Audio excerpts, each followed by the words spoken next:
7 turn right, heading 185, reduce speed 180 knots. 185 on the heading, 180 on the seatbelt there, 007. Speedbird 124, reduce speed 160 knots to 40 ME. Reduce 160 to 4, speed 124.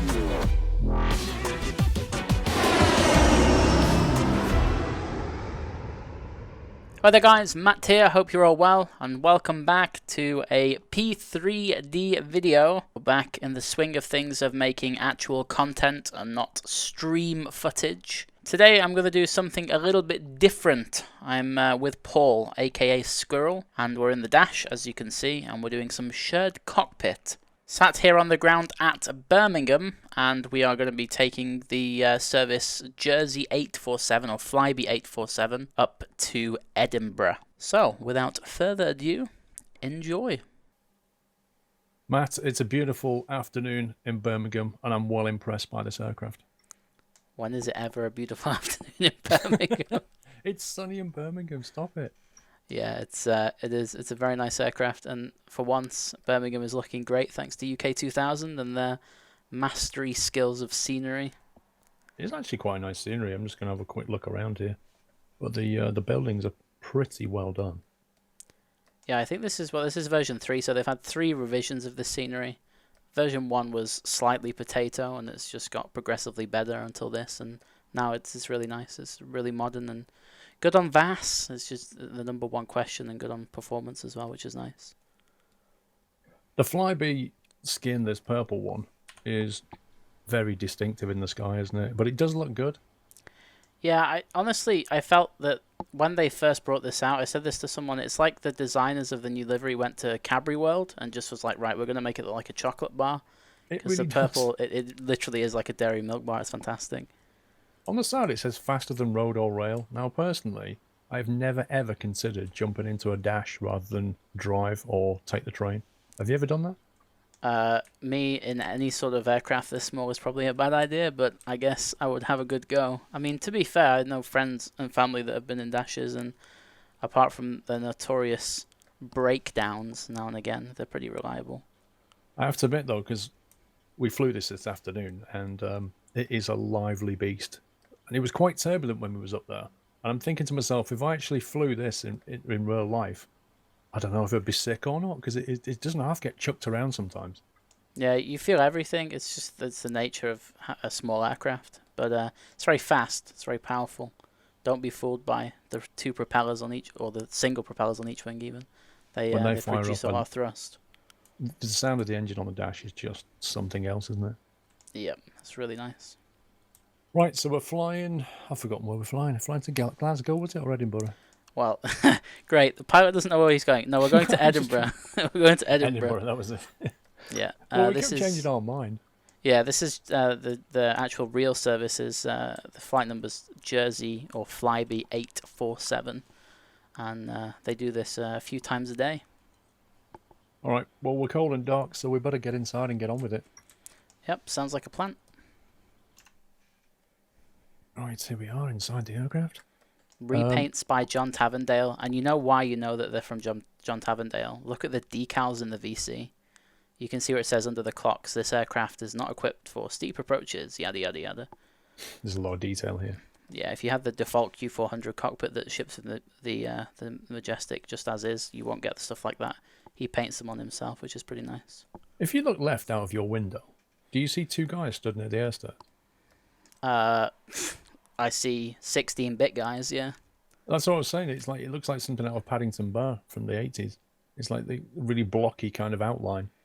Yeah, it's weird, isn't it? You know, you have really nice models of everything, and then the people are just sort of 2D things. It's just like, why did they do that? All right, okay. Now then, I'm very rusty on starting this thing, so let's go through it piece by piece and get some power in. We've got a ground power unit, haven't we? Yeah, the ground powers are already connected, even if I could talk. We're using the airline to sim checklist thing, which pretty much does everything for you. So as long as you follow that, then we'll be good to go very shortly. All right, so that's the pre-flight documentation on board. Have we got it's probably documentation? worth to note that we've fueled her up prior to this. Everything is good to go. We have indeed. So batteries on. Master batteries on. Yep. The main bus tie is on DC external APU power, so we'll flick on the external power. Yeah, make sure you turn it on DC and AC control as well, so the top right. Top right is already on, isn't it? AC control, external power for me is turned off. Oh, sorry, that one. Yeah. Yeah, there you go, got it. Battery temperatures now. You did show me how to do this. It was some weird display, but we have to wait for the displays to kick in, don't we? Yeah, they do like a self-test thing, and then after that you can view it all. But you can kind of just skip past that if you want to wait. If you don't want to wait for the screens. All right. Bus voltages, safety equipment, which is all the stuff behind the seat and that kind of thing. Yep. Now we do have to. Oh, with the bag's already got things in, hasn't it? Yeah, the gear pins. I'll show them on my screen. If you look at where the bag is, if you click it, it disappears, and then if you re-click it, it comes back. It's on the outside of the aircraft. It's in the gear bay. It locks the gear mechanism in place, and if you forget to remove that, and then you go on a flight, you'll take off. You'll go to throw the gear up, and it won't come up, and then you have to land it and shut the engines down to remove the pin, which is a bit of a pain. Yeah, not what you want. Nope. Engine intake doors. Yep. That was, you showed me that once. What was that? Ice protection panel on the overhead panel. It's left-hand side. It's the green intakes. They're closed at the moment, which is what they need to be. The LED things, yeah. Let's see, circuit breakers. They are modelled, but we haven't got anything that's going to fail on us, so we'll just assume for now that they're fine. Alt gear door inhibit switch. That's that nice thing right above your head, if we were being virtual about it. Ah, yes. The big, it's like a big red switch or a hat switch. Yeah, we'll not touch that. Fire and smoke detection. Now, let me just quickly do some fire tests over here. So we've got test detection left. Test detection right. Got a fire test on the left side. Baggage fire test on the right. Yep. That's all four, isn't it? Yep, I think that's the only ones that they have. I could be wrong, but that's the only ones I've ever found, so we'll just go with that. Okay. Bleed air should be off, which it is at the moment, because the middle position is the off, isn't it? It's only got a two-state switch. It's on the right-hand side, so you have two bleeds, and at the moment they're both off. Cool. Recirc fan needs to come on. Yeah, and you'll hear the audible change. Yeah, there you go. Pressurization. Well, everything is set as needs to be. There's nothing we need to mess around with. Everything's in the auto position, so it's all good. Okay. Packs. Are, again, still in auto, and they should remain until, well, forever, unless something goes wrong. Right. Emergency lights. Now, that's these guys. They should be in the armed positions. That's done. And while you're there, you can just flick on the seat belts and the smoking, too. Okay, seat belts. And no smoking, please. Yeah, and then you can also, it's not on the list, but you can also set the exterior lights, so the position lights, and that's all we need for now, just the position lights. Perfect. Okay, let's have a look at the fuel quantity. So down at the bottom on the fuel panel, I am reading balanced 525 on each side. Yep, that's the same for me, which is exactly what we need. We only need 1 ton of fuel to get us there, so that's fine. And coming back to the batteries, which are now displaying 1 degrees. Now, you was explaining, as long as it's not over, was it 18 Celsius or something? I think it's 14. Don't quote me on that.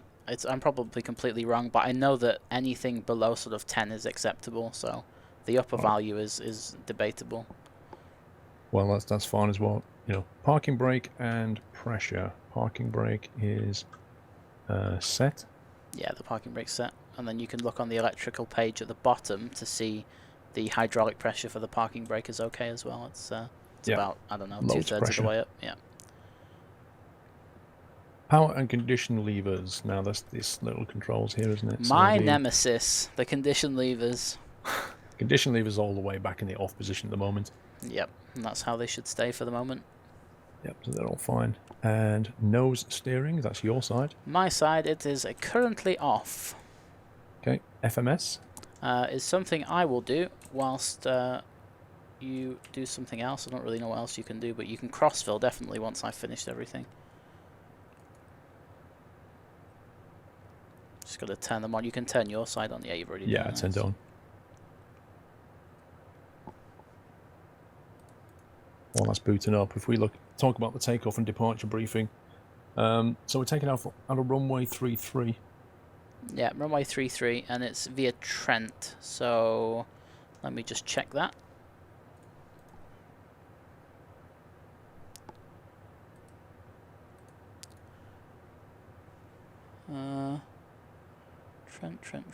Trent. Okay, so it's actually runway 15. I'm wrong. It's runway 15, and it's via the Trent 1 Lima departure. Runway 15? Yeah, the wind's coming right across. Well, it's actually more towards 15. Okay, let's swung around then. They're using that at the moment. Right, let's go on a 15 then. Yeah. So FMS. Let me just accept this, and we can run through the takeoff stuff as we program the FMS. It would make more sense. Okay. So flight plan page, and then Birmingham, and then we can accept that. Are you looking as well, or am I just talking to myself? No, I can see EGBB is what you punched in. Yeah. So departing runway 15 is number 1, which is a bit annoying because it's a bit of a taxi actually out to 15. Number 8 is Trent 1 Lima, which is there, and then we can throw that in the flight plan page. We are routing after that to Pole Hill and then to a place called Eskdo. It's a very short flight plan. Well, it's a very short flight, so click on the no link, and then we can just go list and then airway. And it's a November 57, which is number 3. To Pole Hill, which is number 4. And then from there, the airway is the N601, which is number 3, as far as Eskdo. Can you see Eskdo on that list, or is it the next page? 15. No, it's 15. Yeah, there we go. And then it's we can just delete that, and then we can just type Edinburgh. What's different about this compared to something like, say, a Boeing, is everything's kind of indexed, isn't it? Like, you type the index number in and then punch that in. Whereas in something like a Boeing, you have to sit there and put, Eskdo in if you want Eskdo. Yeah, well, it's a universal FMS, so it's not just these aircraft that use it. There's a multiple amount of aircraft that use it.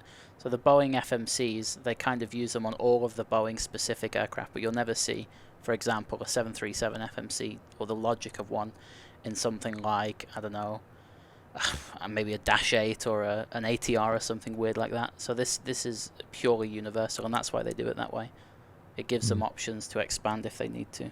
It's just an interesting sort of sideline, because I'm fairly new to the Dash, and just pointing out things like this because people watching may have not flown the Dash, and that's one of the things that is different. It's very, very different when it comes to the FMS, is how you punch these waypoints in. Yeah. I'm not going to bother with the arrival because that'll give us something to do when we're in the sky.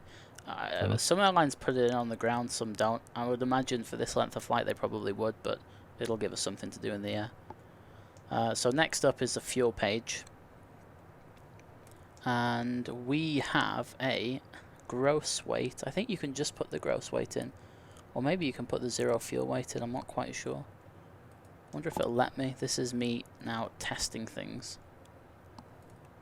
Definitely the kind of thing you should do in a video, just testing. Yeah, there you go. It'll let me put the zero fuel weight in, 24026, that's all you need.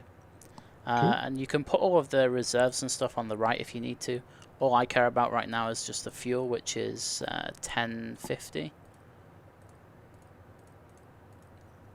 There we go, now that gives us the gross weight. We do have some contingency fuel if we need to go somewhere else. We have 308 kilos. And we don't have any whole fuel. And that's pretty much it. So that's that page sorted. So you can cross-fill that. So if you go to, yeah, you're on the right page there, just press the cross-fill and then you can cross-fill the flight plan. And Quite also, a funny feature, that, isn't it? Because both FMSs are completely independent, aren't they? But I can cross-fill from yours and you can cross-fill from mine. Yeah, it's really neat. It's good for teaching as well, because if you screw something up, you can just be like, okay, I'll just steal what you did instead. Yeah. Did you do the fuel as well? No, because we punched the fuel in on the control panel. No. It's not cross-filling the fuel as in the actual aircraft physical fuel. Settings. It's just doing the stuff in the FMS. Understood. So now to activate it all, just press direct to, so DTO, and then number 1, which is Birmingham, and then press enter, and then we're good to go. Well, that looks the same on both sides. Yep. Now you'll be flying, so it's all going to go on you eventually. But for now, it can just stay like that. Yeah. I'm going to just set up my ND so I can see what I'm doing.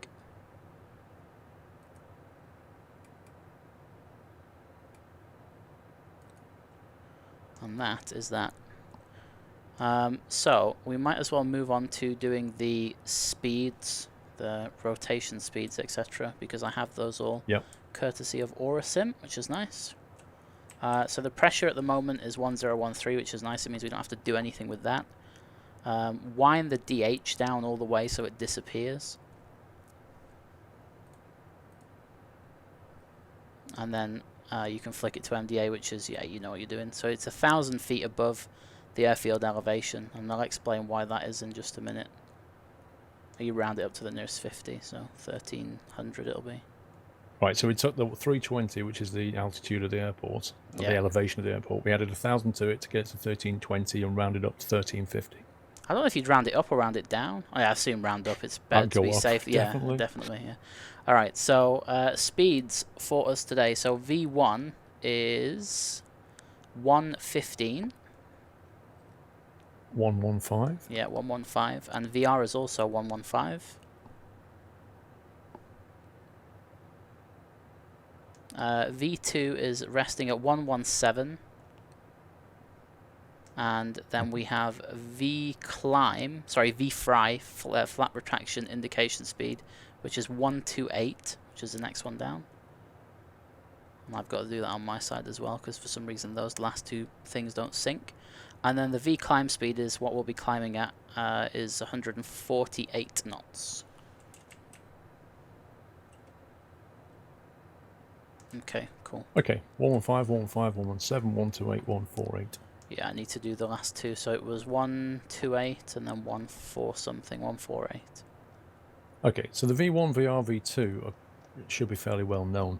The V fry and the V climb, do you want to explain what they are? So the first one, which is the triangle that's sort of coloured in, is called V fry. It's a flap retraction indication speed, if I've said that right. So basically, when we take off, once we go past that speed, we're pretty much safe to retract the flaps all the way to 0. We're going to be taking off with flaps 5, so it's not really that much flap anyway. So that's pretty much that. And then the other speed is the climb speed. When you take off and you're flying up to acceleration altitude, which is 1,000 feet above the airfield elevation, which is why we set that 1350 MDA.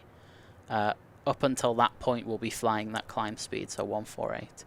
So as soon as we take off, we'll get the gear up, get it into a positive climb, hit IAS mode above, I think it's 400 feet, something like that, and then we'll fly that until the acceleration altitude, then we'll pitch it forward, climb at a speed of 210 knots, and then the rest is history.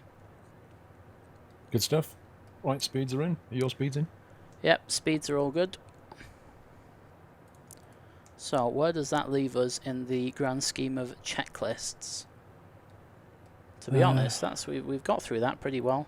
I was going to say, I think we're almost ready for a 2 push minutes. It's more efficient than the real people.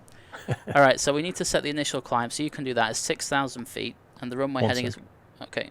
Let's turn my radio on downstairs. That's a very good point. I didn't do that either. Let's get that testing. We're going to get like singing people and cabin announcements very soon, but I'll block them out with the PA, don't worry.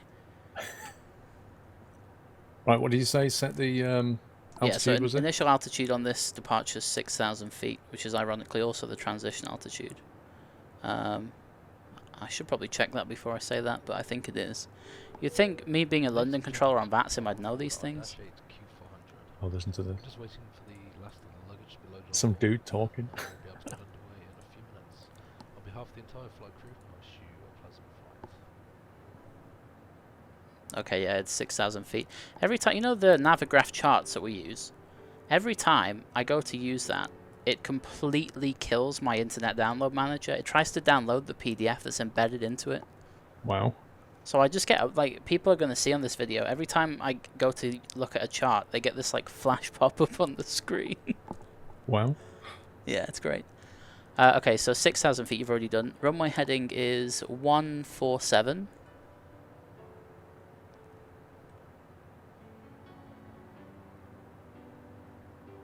And that's that. And don't forget Alt and then Alt Select so we don't end up climbing above. But before you do, actually you've already done it, haven't you? Flick the HSI over to your side. Now press Alt Select again. There we go. Now you'll get the right Done. FDs. Perfect. Okay. Well, I think it's time to close doors. Yep, it is. And again, IDM pop-up. Okay, Do you want so to fire up the APU at this point? yeah, if you start the APU, I'll get the doors closed.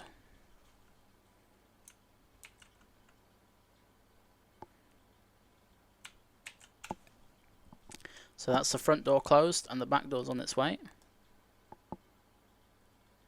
Okay, APU's firing up. Good stuff. So calming, the music, isn't it? Yeah, it's. Imagine if it wasn't royalty free. We'd have a No, bit of a right? problem. I want to replace it with some like hardcore metal or something like Some that. thrash metal. Yeah, it'd be so funny.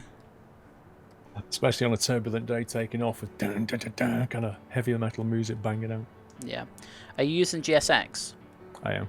Right, well, if you get the menu up to push us back, and I'll do it at the same time, and then it'll synchronize push us back, which is nice. GSX, okay. Make sure you go with nose left as well, when it asks you what you want to push back from. Prepare, push back and departure. Uh-oh. Have you gone for service error or Swiss? Doesn't really matter, but I think service is the default option. Okay, it's got nose left, tail right, yeah? Yeah, nose left, yeah. Are you going to synchronize clicking this? No, you don't need to. What we're going to do is just let it come to your aircraft. It doesn't matter when we press it. As long as the parking brake is released, it'll release it for both of us, and then it'll push us back at the same time. We should probably get rid of the GPU before we bring this. You can bring it in. It's not going to push you back just yet. It's just going to bring the tug to you. Do you want start engine before pushback? No. No. Flybe aren't quite that cheap yet. Okay. Alright, so... Okay, APU's running. Okay, so throw the generator on, and then you can get rid of the external power from both of them.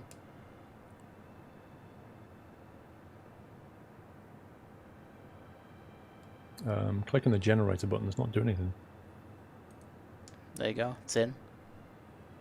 It doesn't do anything, remember, because we already have external power on. But you need to make sure it's on and ready to receive it when you remove the external power, otherwise everything will just go dark. Understood. So now disconnect external power, yeah? Yeah, from AC and DC power sources. And then you'll see it'll go green. Yeah, there we go, perfect. Nice. And then we can, I say perfect, why has the FMS gone off? That's... What? That's never happened before. Wait, the generator is on, the APU is on. The bus tie? Wait, one sec. Is that the reason why? Nah, we had that. We already did that before, didn't we? Yeah. Bank angle. That's something I've never seen before. I've never seen the FMSs just stop working as a result. The thing is, the route is still on the ND on my side. I'm waiting for mine to boot up. Maybe it's just like tripped it or something. Yeah, it's all there. It's all fine. That's kind of weird.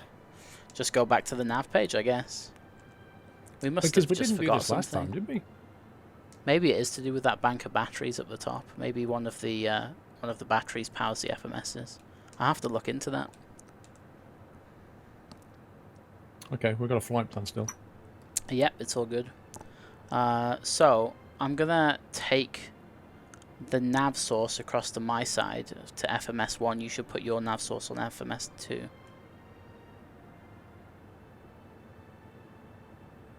Right. Let me just remember how to do this. Nav source is the one on the panel. Yeah, the autopilot. FMS2. Yep, perfect. There you go. Yep, got it. Nice. And then you can actually, I'll do that bit. Just throw the yaw damper on. It really doesn't make a difference, but it's good to do it at some point. I'm also going to throw the weather radar on to test. Right. I'm going to get rid of the GPU. Yeah, you can do that now.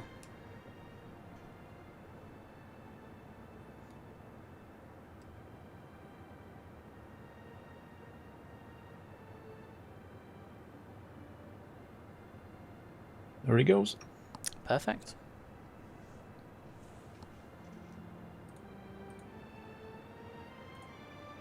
Got the guy putting the pin in refused to come over until we remove the GPU. He's like, nope, I'm not doing anything. Yeah, I can see him there. He's with his nice little headphones on. Yeah, Beats just by listening to his Deirdre. music. They really are. Best headphones ever. Alright, so we can run through the start checklist just before we get things moving. So you just need to make sure the trims are set and then we can run through it. The trim. That's your side, you have to do that, I think. No, you can. You have complete control of the flight control, so you can do the elevator trim. Yeah, but I didn't set any button for that, I don't think. You don't have anything on your joystick for it. I think I used the trim for the nose wheel steering. Okay, that's good. You're gonna have an interesting time flying that without any elevator trim. You don't have any elevator trim like when you're flying the NGX or anything like that.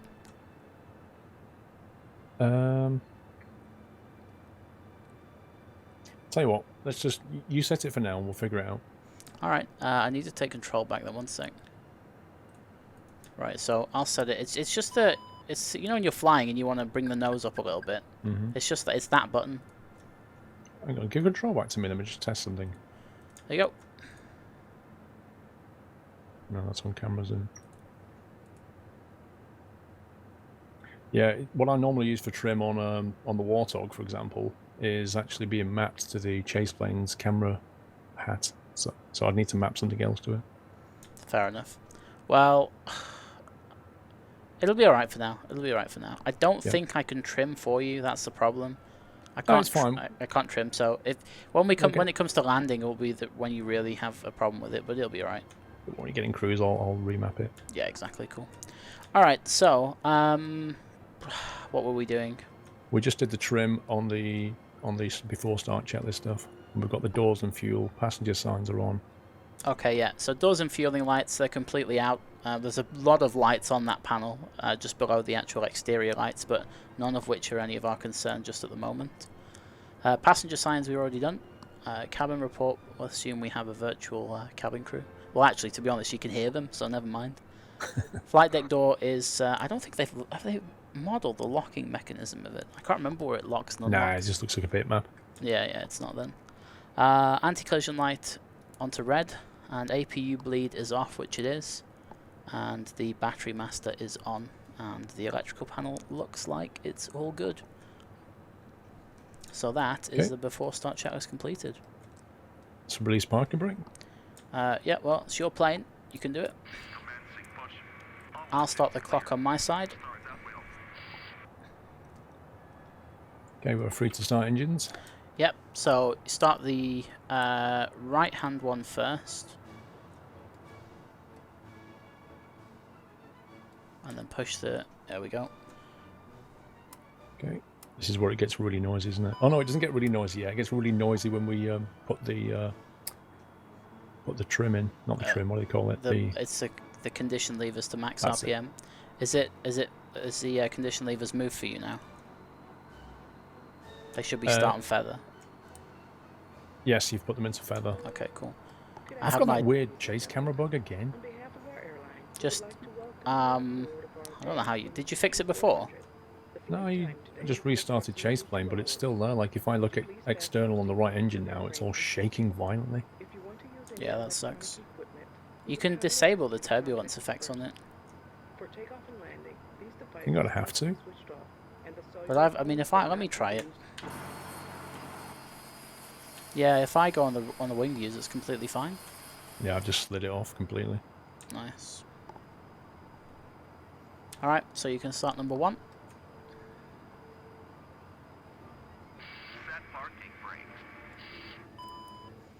It's parking brake set, nice. And it's already feathered because I only have one control for both of the condition levers. Okay, parking brake set anyway. There's going to be a bunch of people probably on my video or maybe yours if they've flown this before asking about the new sounds on it. So I'm just going to address it before we put everything in max RPM. There's a guy called Pre-Drag, and he's got a company called Immersive Audio, and he made a pack for the 737, the PMDG NGX, and it was fantastic. And he's just released one for this, and I bought it 2 or 3 days ago, and this is the first time I've used it, apart from when we did that flight before. And it's phenomenal. It's absolutely amazing. It takes the Q400 to a whole new level. I mean, the thing is, the Q400, like the audio when it out the box is pretty darn good, but I'm going to go external camera when we start this up properly because it is just insane to listen to.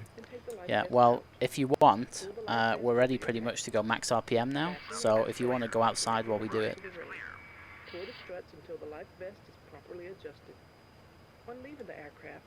Okay, I'm just going to bring my camera down to the outside while we do this. Okay, I'm going to do the same, but I'm not going to be able to hear you, and you're not going to be able to hear me. So let's just meet in the middle in like 30 seconds. Okay, rip headphone users. Yep, if you've got headphones, watch out. This is like going to be the most anticlimactic thing I've ever done on YouTube. Are you ready for this? I know, right? Just get as close as you can to the engine. Here we go.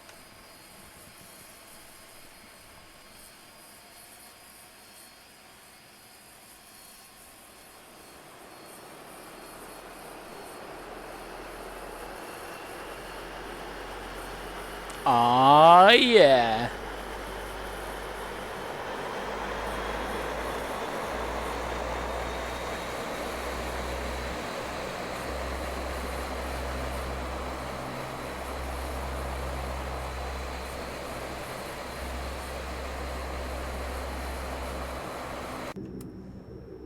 Beautiful. I think Paul's still like holding on for dear life. Sounds amazing. Are you back in the flight deck now? I had the audio turned down just a little bit on P3D, otherwise it would have blown headphones out. Yeah, I think I just got the right mixture there, to be honest. It was really nice. Yeah, let's bring the audio down a touch. Right, there we go. It does sound really impressive. So, after start, well, let's go through the flows first, and then we'll go through the checklist. So, we don't need the APU anymore. External APU power is done. The main bus tie is now off. The APU, if you're going to turn it off, turn the generator off first, and then wait for that to go out, and then turn the power off. Okay, so we turn the gen off first. Yep. And then we turn the power off. Just go straight with the power, yeah, that's no problem. Okay, let's have a look at the electrical panels. We have a pitot heat standby and a pitot heat 1-2, so I need to knock them on. You don't actually need to turn them on right now, but you can. It's really up to you. Different airlines seem to do it at different times. But if you're just going to try and get rid of all the yellow warnings, then I'd do that. Yeah, let's get rid of some of those. The skid, I was trying to think was down here. Anti-skid is just above your yoke. Yeah, you've got it there. Nice. Yeah, that's got rid of most of everything apart from the parking brake, which is nice. So we've got the condition levers, you put them in max. Yep. We've got the auto feather. Yeah, so the auto feather needs turning on. It's just above the... This is actually the stuff I should be doing. I don't know why I've left it to chance. Well, that's fine. It's all part of... You know, it's good for me to go through this as well. Yeah, so auto feather's there in the middle. It's coming on. And then just above it on the left and right are the fuel pumps, which need to come on. Auto feathers, the pumps are there, yeah. Cool. Yeah, and then just above that to the right is the standby hydraulics and the PTU controls. Which you've just turned on, yeah? Yep. And then you can see the on the actual list it says something about number 3 isolation valve, the hydraulic number 3 isolation valve, which is that covered switch just to the right. And all you need to do, and you can do this as I show the hydraulic pressure change, is if you unhinge it and then press it in, you'll see that the pressure on number 3, which is here, goes up. So 3's come up. Yeah, and so it's good, it works. It's just a standby if everything goes wrong, so you can uncheck it and rehinge it. Yeah, nice. And that's pretty much everything. I need to put flaps down. So there's flap 5 for you, and you can check the rudder. Oh yeah, you can do the rudder first, and then we'll go down to the bleeds. Oh, you already done them, nice, easy. Yeah, bleeds are on. Bleeds on minimum, which is where we need it. I'm going to put the nose steering on my side, and then you can check the rudder travel. Okay, don't need to worry about ice or anything like that. It's warm enough for that now. TCAS? It's not on just yet, but we'll sort that out in just a sec. In fact, I'll turn it on now.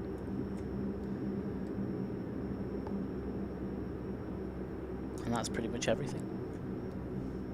Would it should say on alt on the radio stack, shouldn't it? Yeah, it does. I pressed it and Yeah. held it. Do you see that too? Yeah, just checking with you. I'm trying, because obviously we went through that before, and I'm just double checking my memory and making sure I've got it right. There's a tip that I was taught, if you will. Is that something? Can you teach tips? I don't really know. When you take off in this thing, it tends to pull to the left because of the torque and all that crazy stuff that affects prop aircraft.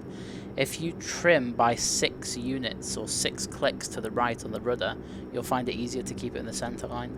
And that's why, you know, when you took it off before, you didn't really have to put much rudder into it. Cool. So it's below the throttle. Can you see the rudder trim? Yep. So if you just, I'll do it if you want, you can click it right 6 individual times. And now it says trim 11 because we both did it. Oh, you did. Oh, okay. This is bad. Put it back It's to not. 6. If you hover over it, tells you what it's on. No, So I it's have on tooltips turned off, so you click it until it goes back to 6. 6 right, it's on.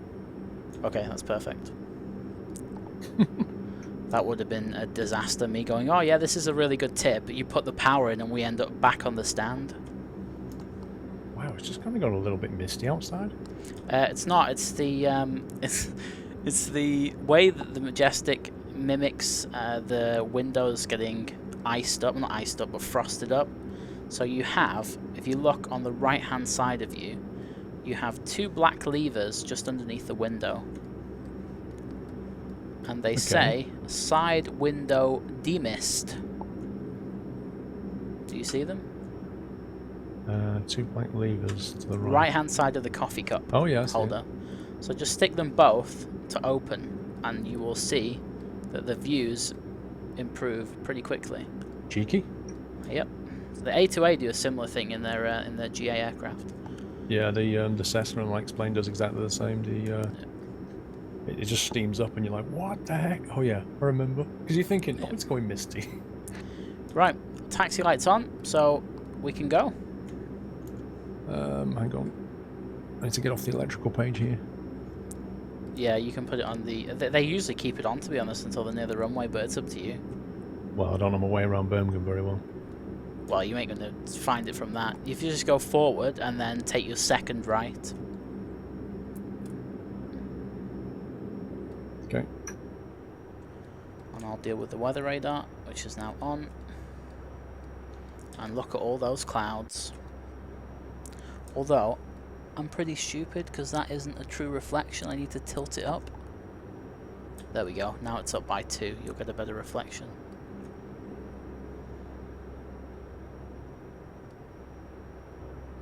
Do you want the ND on your side, or are you not bothered? It would be nice, yeah. Alright. Your wish is my command. Am I going the right direction here? Yeah, so this right-hand turn now. Yeah. Oh, we're turning right. Yeah, we're going to runway 15, remember, because it's changed from before. My window still seems a little bit misty, you know. It seems a bit misty. Yeah, it's clearing up. The front one's clearing up, but Okay. the side one. I'll tell you what, let's do this. Tell me if it fixes itself in a few minutes. Okay.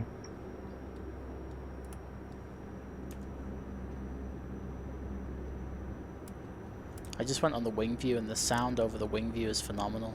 Oh, well, when I got external camera, it's insane. Is that better for you now? Oh yeah, super.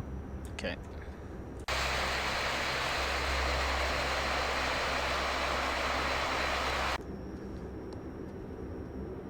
I don't know how much they tilt the weather radar up. Maybe it's by 4. Because 2 seems... Oh, maybe it's by 5. 2 seems to pick up all like the houses and stuff in the distance with chimneys like pushing out heat. Chimneys? They still do those? It's Birmingham. Got plenty of coal. Capital, industrial capital, apparently. Oh yeah, Sutton Coalfield. That's one of the reasons it was a powerhouse.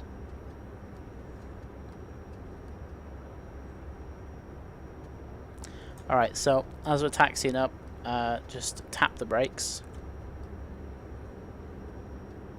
Perfect, nothing's going wrong there. Cool. I can do the takeoff warning test, which is over on my side. It's not giving me any problems. I'm going to reselect, alt select, with heading. And hit the go around button. There we go. Nice. Got the yaw damper on. It's already on.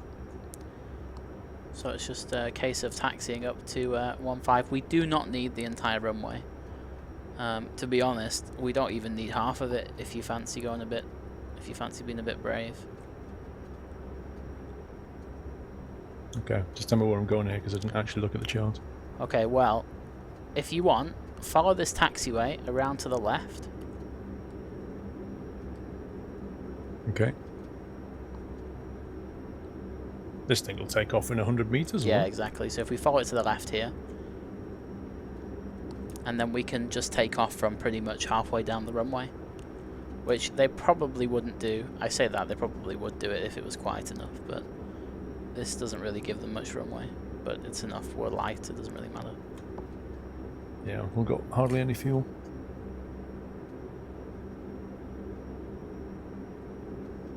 Okay, so I'll start getting prepped for the before takeoff checklist, which throws the strobes on and the landing lights on. You've already done the pitot static isolation valves. The bleeds are on and minimum. Seats for departure. He's just called cabin crew seats for departure, which was technically my job, but whatever. And everything else is extinguished, so we are good to rock and roll. Turn left here, yeah? Yeah, you might want to do a control check just really quickly as you're turning. See how well your multitasking is. Okay, rudder's working. Yep. And then you can do the whole control unit. Perfect. And that's it. We're good to go.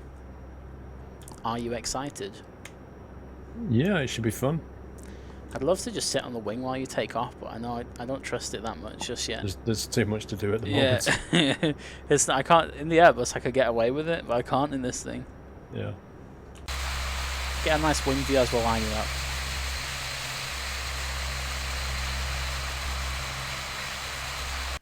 Yeah, that really isn't much runway at all, but it's okay.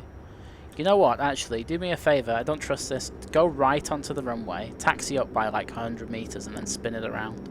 Okay. No one ever said this was illegal. Oh look, they've got a monarch hangar over there.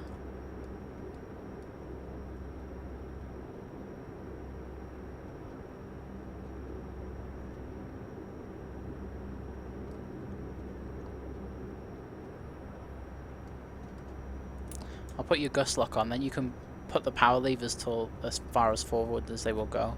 And you're not going to run into any problems with overspeeding. Okay.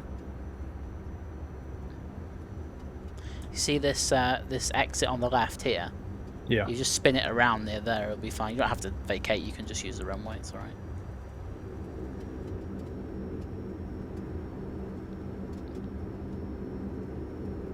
Easy.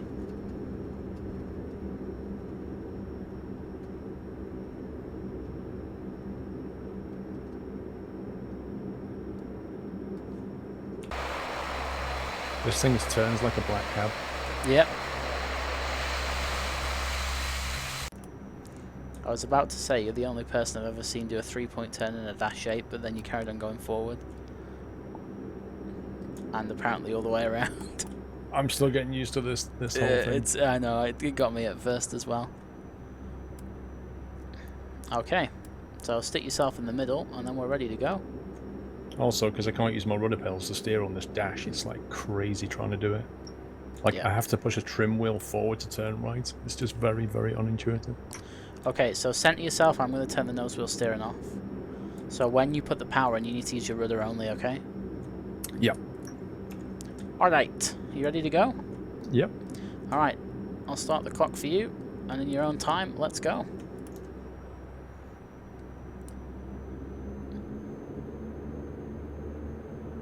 There we go. Power's coming in. Water feathers armed.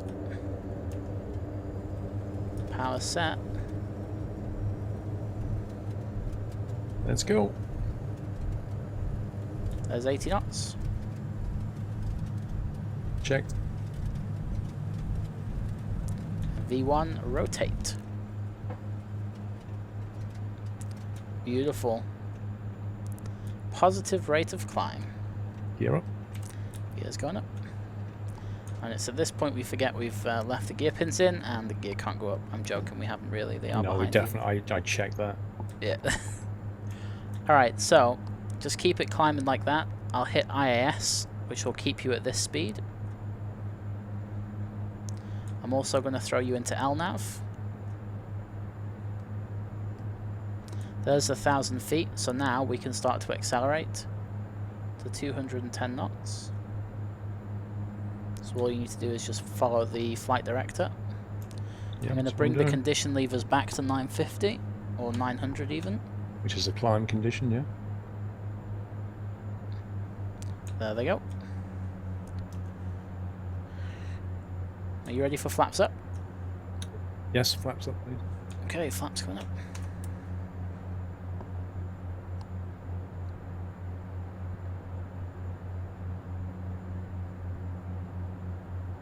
Perfect. Just follow the flight. Yeah, exactly. It's just turning you left now because it's got to cut a nice corner.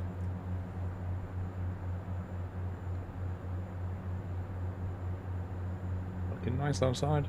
Yeah, it's very nice.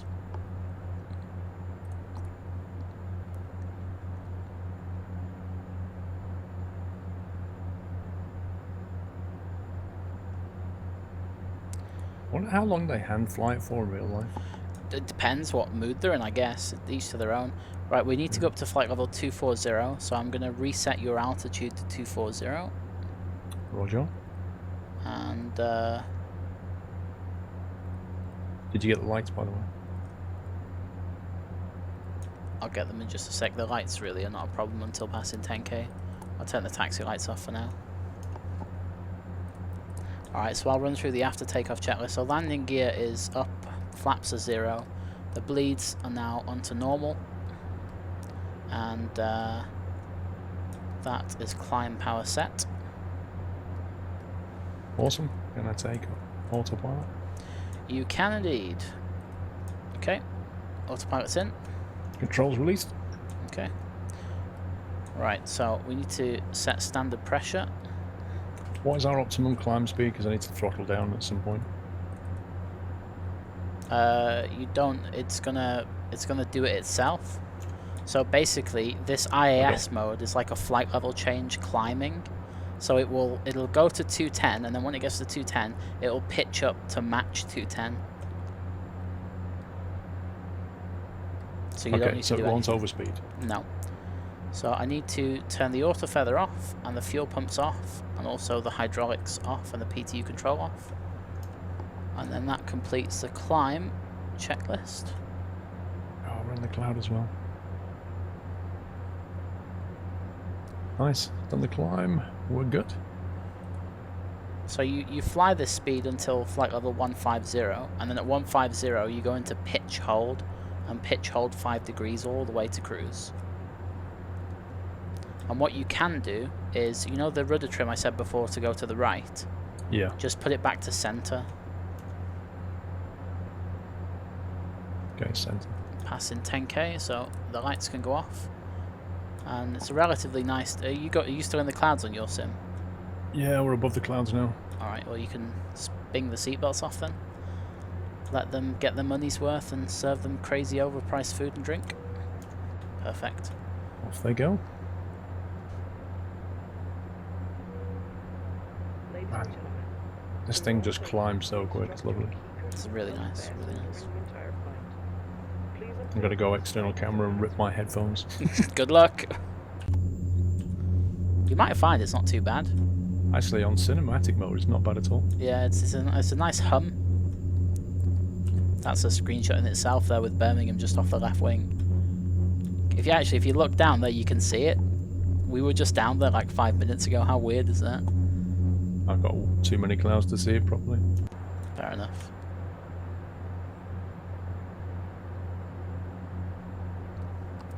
I have to turn some VC lighting on. I can't see anything.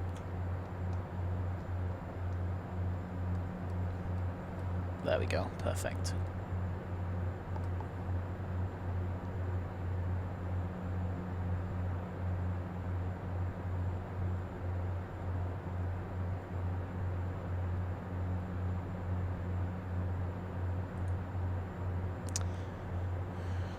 the right turn now. So now if I go to IAS mode again, it should pitch hold at that, and then we just keep that at 5 degrees all the way up to flight level 240. Nice. Not as scary as it first seems.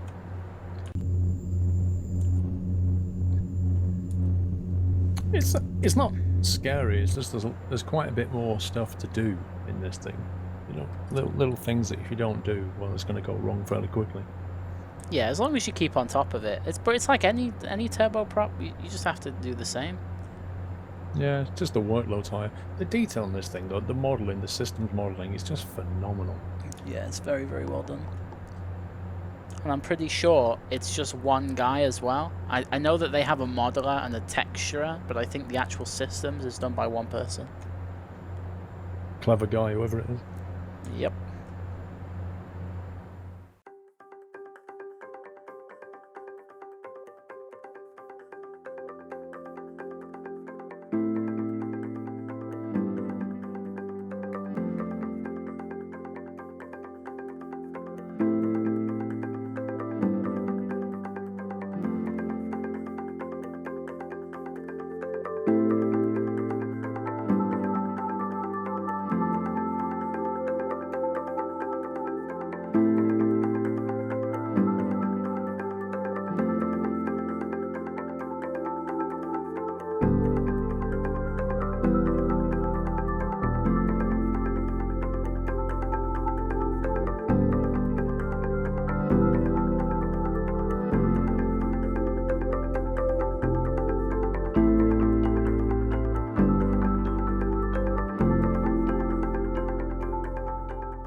Have you seen off your left wing there? That sunset looks lovely.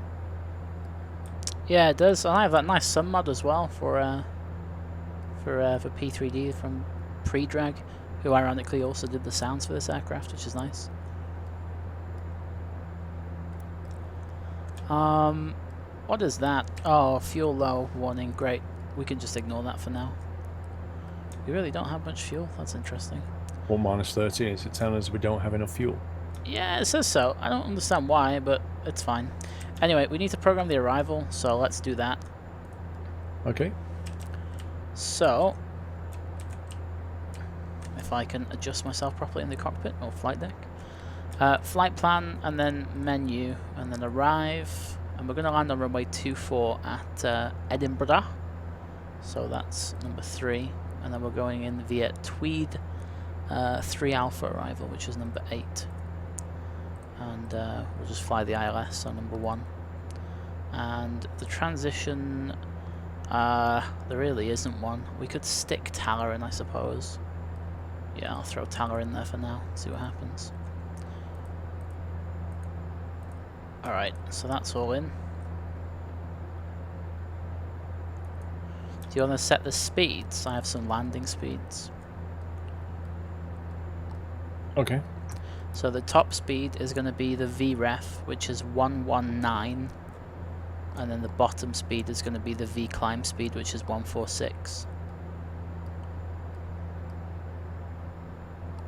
119, 146 set. Yeah, I think I need to do that on my side as well. 119, 146. Alright. So, VNAV. This thing has not got a conventional VNAV like your Airbus or your Boeing or something like that. The way it works is you pick a point of which you want to descend to at a certain altitude, and then you press the VNAV button, and then you'll see it says FR PPOS, which means from present position to whatever waypoint you want to be level at. So if I'm looking at the star chart, I want to be level at Tartan, which is number 5, at we'll say 80. So we'll just we'll press enter again, and we'll say 8,000 like that, and then we'll say we want to descend at 1,800 feet a minute. So our top of descent is a bang on in 4.5 miles, so we're just in time. Wow. So what you need to do is... So you basically picked a waypoint, said I want to be at flight level 8,000 here, and then it just goes right. This is where you need to start descending at that rate. Yeah, 8,000 feet, flight level 8,000 Yeah, would be yeah. like hyperspace. But yeah, so that's exactly what you do. You just give it a point and say, I want to be at this altitude at this point, do the math, and it does it for you. It's a bit clunky, sometimes it's slightly off, but whatever.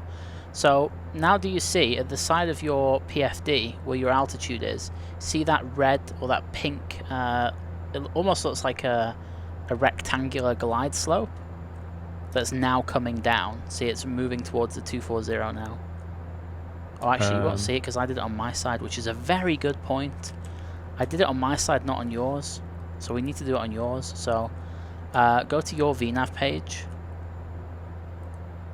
Yep. Then go to the one that says 2. Yeah. And then find... oh, of course. I did the arrival on my side and we didn't crossfill it, did we? So go to Data. And then Crossfill. And then Crossfill Flight Plan. Okay, and then go DTO, Direct to.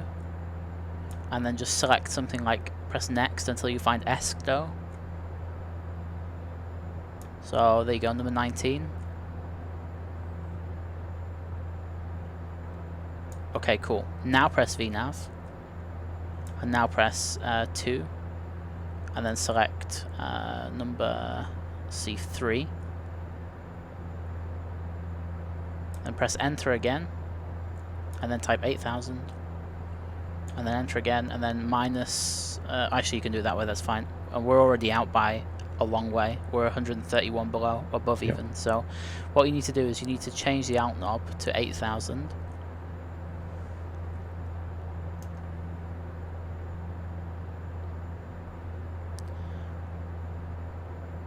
And then once you're there, if you press IAS and then idle the power. Press IAS. IAS, idle the power. Where's IAS? The button that says IAS. See it. Yeah, now idle your power, not to the point where it beeps at you, still, yeah, like that, a bit further. And then press Alt Cell. And then also you can press VNav. There we go. So what that's now going to do is that's going to descend you at 242 knots until it reaches the VNav path. Then it's going to descend you on the VNav path until 8,000, and then it's going to stop at 8,000. So you should probably turn the seatbelts on because I think half of the cabin has just ended up in the sunroof. What sunroof's this? Yeah. Is this Well, an our upgrade? sunroof, yeah. Our sunroof, the one that you decided to pop out before.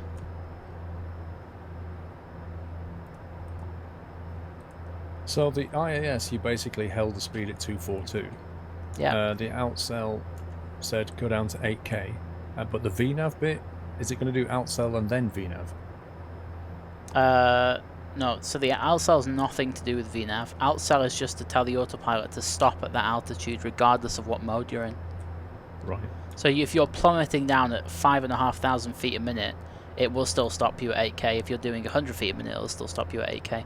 It just needs to make sure you just need to make sure that alt select is enunciated. Otherwise, you'll keep going and going and going and going. We have a waypoint alert. Yeah, well, it's because you're coming towards ESCDO, and then at ESCDO, I can't pronounce that, you'll turn right. But if you look on your, you see your altitude on your side, forget my side for now because it's not got the right data in. But on your side, you see that the little pink line is coming towards 240, and now it's enunciating VNav path. See that? Yes. So But now it's in node VNav 23 path. in the flight plan. That's no link. It's fine, don't worry. It's going to go, it's going to turn right, and it's going to head down to Tartan. And then it's going to go Tartan Tweed, and normally from there you'd get vectors. Now we don't have any speed management, so this is no longer in flight level change, so you have to manage this at your IS mode, so you have to manage it yourself.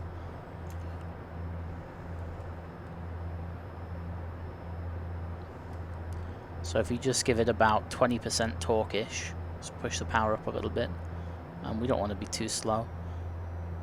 That'll do there. So it's not managing our speed anymore. No, it's not. It would never was. It was just matching our speed to a descent rate. Okay.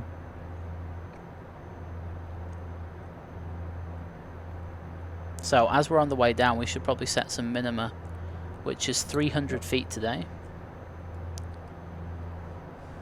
Okay. Is that the MDA? Yeah, so MDA needs to be 300. And the missed approach altitude is 3,000 feet, but it doesn't really matter at the moment. MDA 300. Yep, and we're also going to be landing with flat 15, so you know that GPWS landing flap switch that's below the gear? Yeah, there you 15. go. Perfect. So right now, we're pretty much bang on profile. There's a restriction in these things, they can't go above 235 knots, I think below 8,000.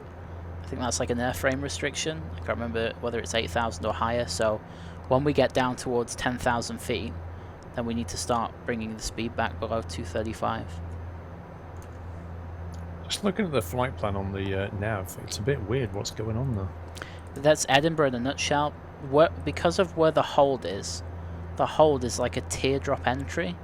So you fly to Tartan and then you turn left to Tweed, and that puts you perfectly in the hold for Tweed. Right. Because otherwise you'd have to like fly backwards in the hold to get to sort of intercept it properly. I understand. So we're going left and then basically left again and coming back around. Yeah, exactly. So it's almost like Tartan is on the sort of downwind leg of the hold, if you will. That's the best way I can describe it.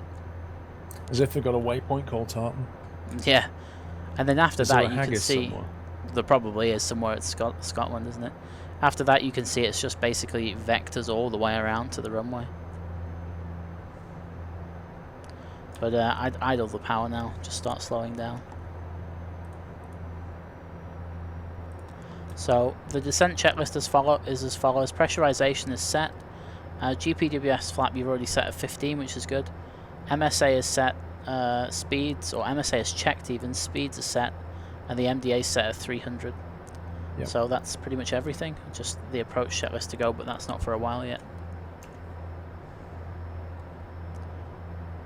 What I would do is press the line select next to Tweed, so number 22. And then press delete and then confirm it again. Then press delete again and confirm it. And then again and confirm it. And leave it like that. So now that's going to take us around to the ILS really nicely. Okay. And I'm going to cross-fill that.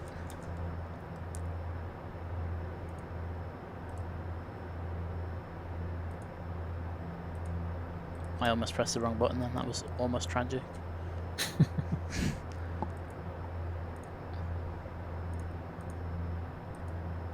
Perfect. Even the sky is starting to turn starry. Yeah, it's really nice. I mean, you can see Edinburgh from here. You could fly it visually from where you are. I don't know what your clouds are like, but mine's pretty scattered now. Yeah, there's not much cloud.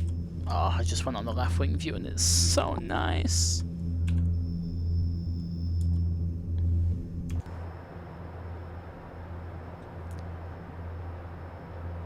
Do you is it a little bit dark for you? Not at the moment, no.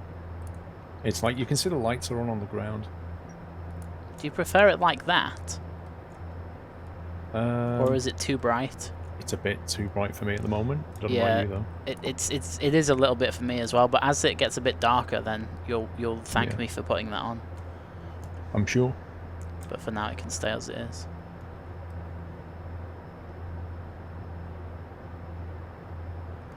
You have Edinburgh dead ahead then.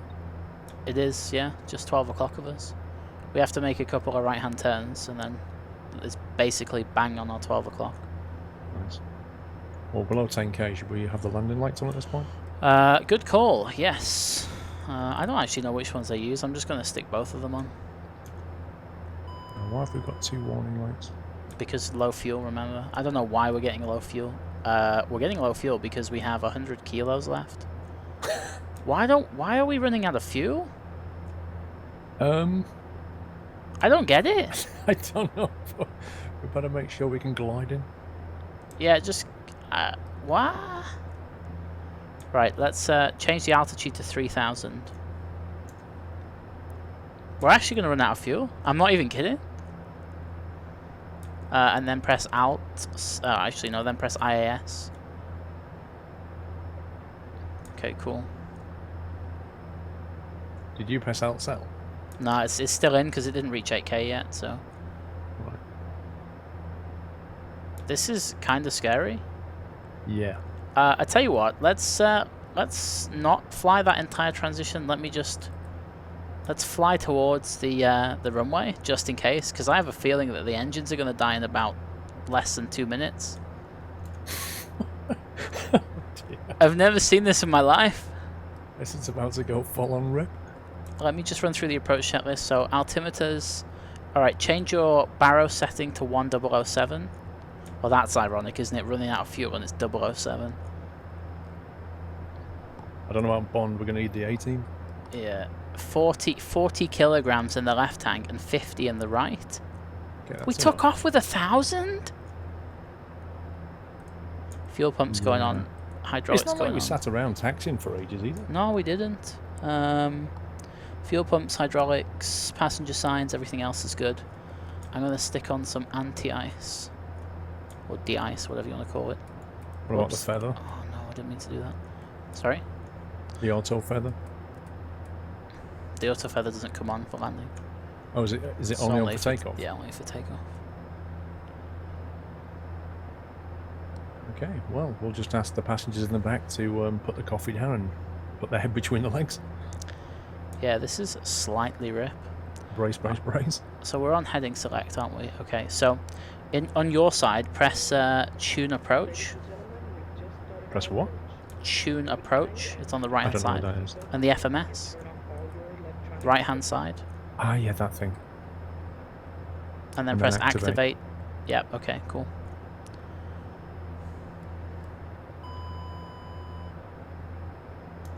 Oh dear, Yeah, we have 35 kilos. I don't understand how this has happened. We've got 80 kilos of fuel. No, in one tank. Once one goes, we need to cross Yeah, just cross cross feed them it. over now. No, not yet, not yet. Where there's a We've got will, a 10 there's a way. kilogram inbound.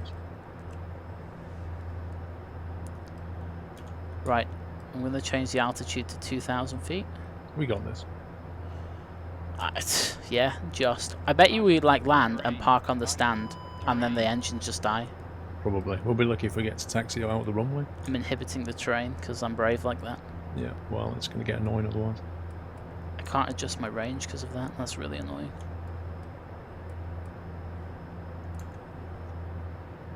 Can you see the airport off to your left? Yes. Okay. Why can't I adjust the range on my... Because we have a terrain issue. Alright.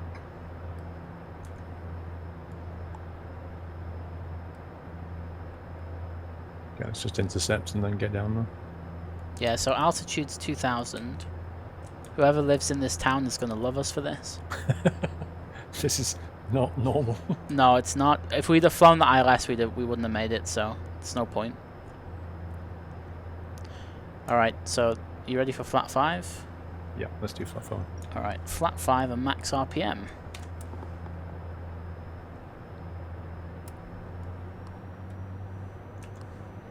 Just watch the speed. Yeah, I'm doing. Cool. Right, if you're visual, take out the automatics and have a good go. Okay, are we all fully configured yet? No, not yet, but it's fine. You can. I'll deal with the flaps and the gear. Okay, take out the AP. There you go. Your aircraft. My aircraft. Putting the gear down. Cabin crew, please take seats. There's a football stadium on the left there. I have no idea which one it is, but Is that glide slope accurate? that's not glide. That is. Okay. Look, I'll show you. That's now accurate, or it should be. I need to zoom in out, really. Well, zooming in.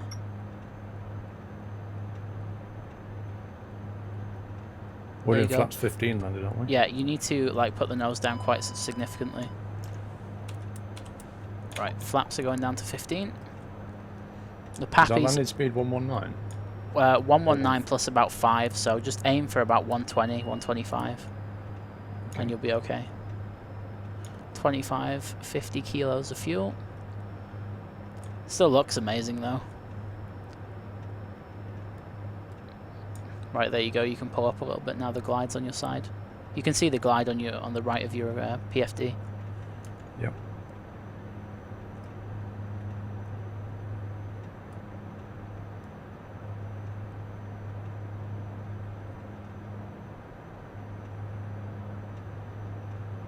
The waves crashing into the coast there. Looks Yeah. fun. As long as it's the waves crashing and nothing else, I'm good. The bridge ahead as well. Yeah. Fantastic. Took a train over there. It's amazing. You sure that glide's accurate? It is. It's perfect. Yeah. Just follow it and you'll be okay. In fact, if I do this like that, you'll get legit flight director too. So just follow the flight director. Okay, we have 40 tons of fuel. 40 kilos of fuel. I wish we had 40 tons. We'd be in a considerably better place if we did. There you go. So a little bit low. We've got 3 reds and 1 white. Wind is right on the nose, so you shouldn't have any problems with crosswinds.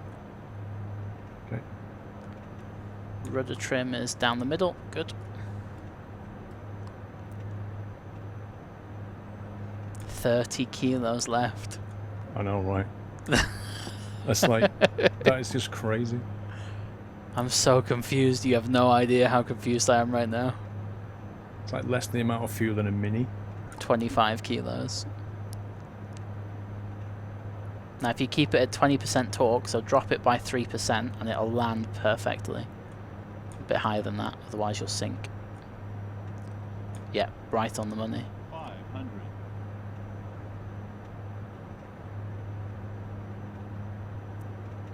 20 kilos. Honestly, I'd be amazed if we make it back to the stand. Look how much fuel we have. Oh my god. I'm putting the right hand side on now so we don't do that. Last thing you need is to lose the engine as we touch down. Just make sure you're hot on the pedals just in case that does happen. Yeah, well there's no room for a go round, so No, not at all. we've got this once only.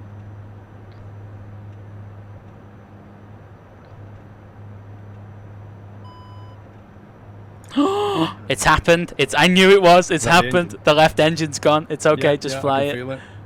I can feel the engine just went. 40. 30. It's just gone, I can hear. 20. Just pull all the way back on the stick. Yes! Nice one. Oh my. Alright, gust lock's coming in. You have no way of over throttling the engines now. Oh, wait, I think Wow, both dude. engines have gone. Yeah, we've got 5 kilos of fuel in the right engine and nothing on the left. Alright, there's 60 knots. That have been any closer. Nah, that's not just happened. You know, it's always the same when I fly this dash. Something always goes wrong. It's either me pulling the condition levers or running Give me out of fuel steering. or something ridiculous like that. Have I got steering? You do now. Ladies and gentlemen, welcome to our final destination. See if you can roll it onto the stand.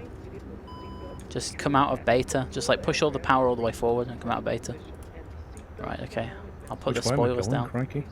You're going left. Left here, yeah? Yep, left. Just like handbrake, turn it around the corner.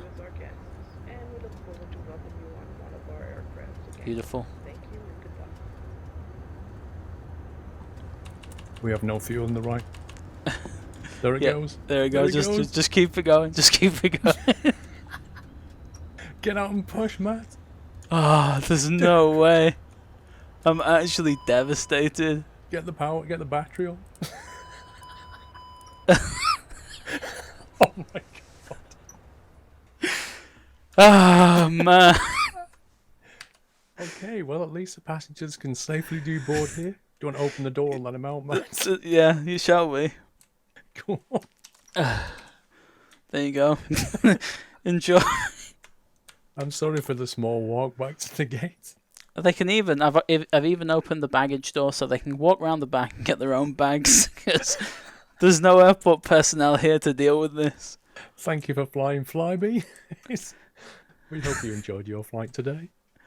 That's amazing. That's actually amazing. You couldn't script that even if you wanted to. The thing is, right, so, like you say, if we'd have tried to flown the actual flight plan, we'd have had no chance. We'd have never made it. But cutting across just got us onto the runway. It's because I'm a quick thinker, but I'm also really bad at fuel planning, it would seem. On the plus side, it's a lovely view. But it's the only time in anybody's life that they've disembarked on a taxiway. Imagine if we'd have been online doing that. That would have been horrendous. I don't know what is wrong with me in the Dash. Every single goddamn time I fly this thing, something happens. I just don't understand. Makes for an interesting video. I just do not understand. Seriously though, imagine if we'd have flown the ILS. We would have been in the sea. We really would. We would have been just bobbing around in the sea. It would have made for a more viral video, I guess, but there you go. So in the next one, I'm guessing we're going to put a bit more fuel than we think we need and hopefully do it properly.